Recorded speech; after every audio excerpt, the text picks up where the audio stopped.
আসসালামু আলাইকুম দর্শক, আমি নির্ভেজাল নিকোতনের জমির উপরে দাঁড়িয়ে আছি। আমি নির্ভেজাল নিকোতনে আজকে স্প্রে করব আসলে উপাদান দিয়ে, প্রাকৃতিক উপাদান। আমরা আসলে কীটনাশক এবং ঔষধ ছাড়াই স্প্রে করে থাকি। সে আজকে দেখাবো। এই যে দেখতেছেন আমাদের এখানে উপাদানগুলো, এই যে দেখতে পাচ্ছেন। আমি আসলে একা মানুষ, ক্যামেরাটা আমি একা নিজেই চালাচ্ছি। এই যে দেখতে পাচ্ছেন আমি কিন্তু অনেক কিছু নিয়ে এসেছি।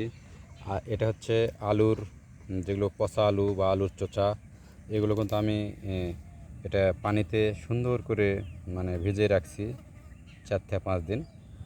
এই পানির রসটা প্রত্যেকটা গাছের গোড়ায় আমি দেবো। বেগুন গাছের গোড়ায় আসলে বেগুনে আমি যত্ন করছিলাম না দর্শক। আসলে এই কারণে যত্ন করছিলাম না যে বেগুন আমাদের মানে কেমন জানি হয়েছিল।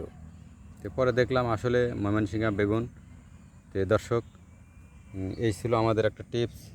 এ দেখতেছেন, আর এই যে দেখতেছেন পানিগুলো আমরা কিন্তু এটা ছাকনাতে দিয়ে দিছি অলরেডি।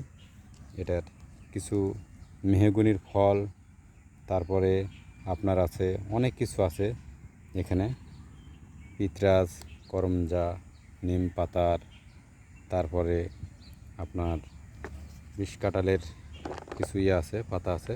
তো দর্শক, এই ছিল আমাদের আপডেট আজকের নতুন। ধন্যবাদ, ভালো থাকবেন, সুস্থ থাকবেন, আল্লাহ হাফেজ।